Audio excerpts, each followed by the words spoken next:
तो भाई लोग, हनुमान मूवी का टीजर रिलीज हो चुका है और इसे देखने के बाद बाकी जैसे पिक्चरें होती हैं तो वैसे ही सवाल दौड़ रहे हैं। लेकिन अपनी प्रथा रही है, जब भी कोई मूवी आती है और उससे रिलेटेड कुछ कुछ चीज़ें हैं जिन पे अपन एक वीडियो में बात नहीं कर पाते, तो फिर उसकी फैन थ्योरीज और उसको लेके जो भी सवाल है उनको दूसरे वीडियोज में कवर कर लिया करते हैं। तो आज अपन वही सब कांड करने वाले हैं। तो सबसे पहले इस पूरे टीजर में जो चीज़ मैंने नोटिस करी वो था सिंबॉलिज्म। अगर आप इस टीजर को देखोगे तो जो इसका मेन कैरेक्टर है उसमें बजरंग बली जी को लेकर बहुत ही बढ़िया तरीका का सिंबॉलिज्म है, क्योंकि जब उसको शायद अपनी पावर्स मिलती है तो उसके सुपर हीरो लैंडिंग करने के बाद जब हम उसके कपड़े देखते हैं तो वो आधे कपड़े रेड कलर के हैं और ये चीज हनुमान जी को सिग्निफाई करती है, क्योंकि हम सब लोग जानते हैं कि मंदिरों में उनको लाल रंग का सिंदूर चढ़ा जाता है। और ऐसा ही कुछ हम लोगों ने कुछ टाइम पहले आने वाली ब्रह्मास्त्र में भी देखा था, जहां पर एसआरके का कैरेक्टर जो वानर अस्त्र का उस्ताद था उसके ऊपर भी एक सीन में लाल रंग गिर जाता है तो वो भी पूरे रेड कलर में हो जाता है। तो इन दोनों मूवीज में एक बहुत ही अच्छा पैरेलल था। इनफैक्ट अगर आप इस वाले टीजर के उस हेलीकॉप्टर वाले सीन को ध्यान से देखते हो तो उसके बाकी से कंपैरिजन को ना करते हुए सिर्फ इसकी शर्ट पे ध्यान देंगे तो अगर इनकी शर्ट देखते हैं तो उस पे भी रेड कलर का सिंदूर जैसा कुछ कुछ दिख रहा है।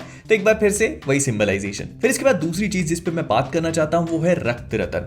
अब देखो, इस टीजर की स्टार्टिंग में हमको बताया जाता है कि ये पूरी की पूरी मूवी एक मैकगफिन के आसपास घूमने वाली है जिसका नाम रक्त रतन है, और उसको टीजर में दिखाया भी जाता है सबसे पहले जब वो पानी के अंदर होता है तब। और प्रोबेबली ये वही चीज है जिससे हमारे मेन कैरेक्टर को उसकी पावर्स मिलने वाली हैं। अब सवाल ये पैदा होता है कि आखिरकार रक्त रतन है क्या। तो लास्ट वीडियो जो मैंने हनुमान पे किया था उसके कमेंट सेक्शन में प्रभुदत्त समवाल ने एक बहुत ही बढ़िया तरीके की चीज को पॉइंट आउट किया कि ऐसा हो सकता है कि रक्त रतन मगधवध से कनेक्टेड हो सकता है, जो एक्चुअली में हनुमान जी के बेटे होते हैं, जो उनके पसीने की बूंद से बने होते हैं। जब वो लंका में आग लगा करके अपनी पूंछ को पानी में डिप करते हैं तो उनके पसीने की बूंद मछली पी लेती है और उससे जन्म होता है मगधध्वज का। तो ये चीज मुझे काफी प्रॉमिसिंग लगी। मे बी ऐसा हो सकता है कि उनकी पसीने की या फिर उनके खून की बूंद को रक्त रतन का नाम दिया गया है इस मूवी में, और उसे कंज्यूम करने या फिर उसी का इस्तेमाल करके किसी को भी हनुमान जी या फिर हनुमान जी जैसी शक्तियां मिल सकती हैं। आई मीन इसी में तो मजा आएगा। अगर ये इस मूवी को एक्चुअल हिस्ट्री से कनेक्ट कर देते हैं तो एक सेंस ऑफ रियलिज्म मिलता है, और वो रक्त रतन जो है उसकी शक्ति का अंदाजा भी इसी बात से लगेगा। और जहां तक मुझे लगता है तो ये रक्त रतन जो है किसी ना किसी पर्ल या फिर मोती के फॉर्म में होगा जो ऐसे सीपीओ के बीच में है, क्योंकि अगर आप हनुमान के पोस्टर्स देखोगे, वॉलपेपर्स देखोगे, इनफैक्ट इस टीजर के एंड में जब इसका टाइटल भी आता है तो इसके टाइटल में कॉन्स्टेंटली इन लोगों ने इसी मोती को टीज किया हुआ है स्टार्टिंग से ही। तो as far as I think ये किसी ना किसी पर्ल के फॉर्म में होगा। फिर जो तीसरी चीज है वो इस मूवी का मेन विलन। अगर आप ध्यान से देखते हो तो आपको रियलाइजेशन होगा कि यहाँ पर एक बंदा है जैसे मास्क वास्क और आई पैच लगाकर घूम रहा है और काफी ऐसे अल्ट्रा मॉडर्न कपड़े पहना हुआ है। और लसन लोगों की क्वालिटी होती है कि भाई देखो अलग से पकड़ में आ जाते हैं ऐसे काले कलर के कपड़े पहनना, और फिर इसके बाद से गुंडे पुंडे उनके आसपास घूमते रहते हैं।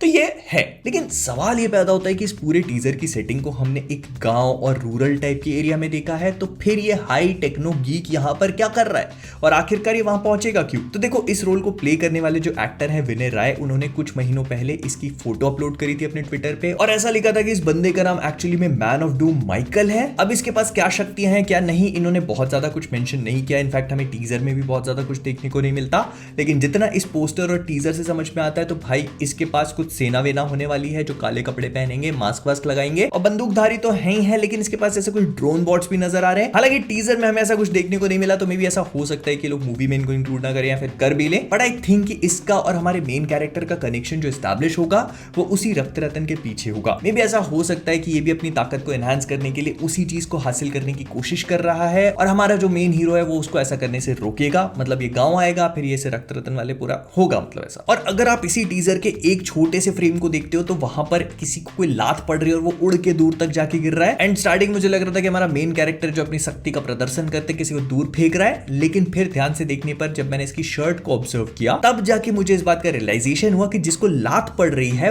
वो हमारा मेन कैरेक्टर है, क्योंकि हम इसी सेम शर्ट को इसके पहले शॉट में जब वो बीच पे गिरा हुआ रहता है वहां पर भी देख सकते हैं, जिसका मतलब ये है कि इस मूवी में कोई ना कोई ऐसा बंदा होगा जो सुपर स्ट्रॉन्ग है। एंड ऐसे ही तो मजा आता है कि अगर हमारे सुपर हीरो के पास सुपर स्ट्रेंथ है तो सुपर विलन के पास भी होनी चाहिए, तभी तो मजा है। एंड इसके पैरों को देखकर ऐसा तो नहीं लग रहा कि किसी हाई टेक्नो गीक वीक के हैं। मतलब जो मैन ऑफ डूम हमने देखा था ना, मुझे नहीं लगता कि उसके पैर हैं। प्रोबेबली कोई डिफरेंट कैरेक्टर है जो हमको इस टीजर में दिखाया नहीं किया। लेकिन इसके बाद एक और बहुत बढ़िया सा सवाल आता है, और वो ये है कि आखिरकार ये वाला सुपर हीरो कौन सा है जो हम इस टीजर में देखते हैं। मतलब एकदम ऐसे सस्ती वस्ती कॉस्ट्यूम पहनी हुई है, इसने मास्क भी ध्यान से देखोगे तो वो भी ढंग से नहीं लगा है। और इनिशियली मुझे लगा कि यार यहाँ कॉस्ट्यूम थोड़ी अच्छी की जा सकती थी, बट देन फिर मैंने इसके बारे में और भी सोचा। तो देखो, प्रशांत वर्मा ने इस टीजर के रिलीज के बाद ये चीज बहुत ही अच्छी तरह से क्लैरिफाई कर दी कि वो अपना खुद का एक सिनेमैटिक यूनिवर्स क्रिएट करना चाहते हैं, जिसे लेकर वो एक मूवी और भी बना रहे हैं। अधीरा इसका टीजर भी आ चुका था, तो उसमें एकदम अर्बन टाइप की सेटिंग थी और वो बढ़िया ऐसे कपड़े पहना हुआ। लेकिन अगर आप इस वाले कैरेक्टर के कपड़ों को देखोगे तो आपको रियलाइजेशन होगा कि अधीरा और ये दोनों सिमिलर नहीं है, दोनों अलग अलग कैरेक्टर्स हैं। और प्रशांत वर्मा ने यही चीज अपने इंटरव्यू में कही थी कि वो अपने यूनिवर्स के लिए ढेर सारे सुपर हीरोज बनाने वाले हैं, एकदम ढेर सारे। और रिसेंटली वो एक फीमेल सुपर हीरो की मूवी पे भी काम कर रहे हैं, तो ये सब चीजें होती रहेंगी। लेकिन इस वाले कैरेक्टर पे अगर बात करी जाए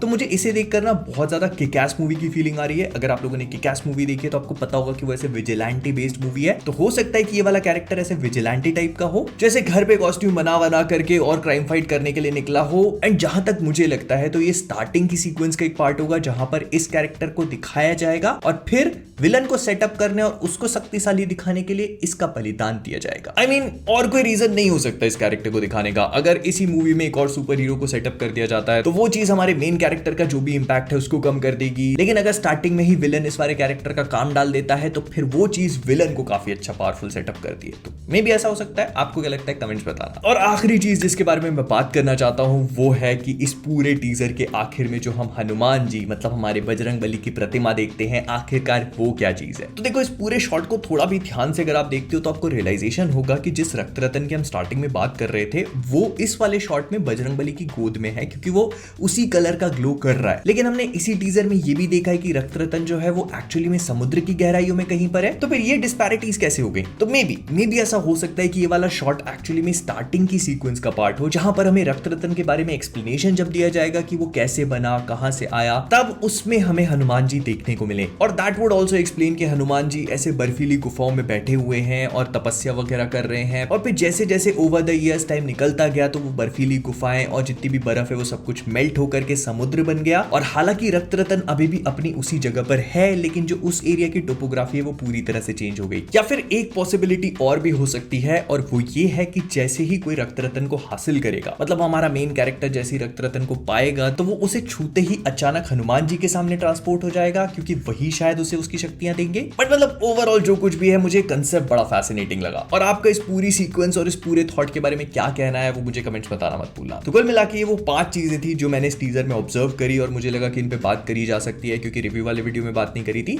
और इसके अलावा भी अगर आपको ऐसा कुछ लगता है कि हाँ इस पे बात करनी चाहिए थी तो वो मुझे कमेंट्स बताना मत भूलना।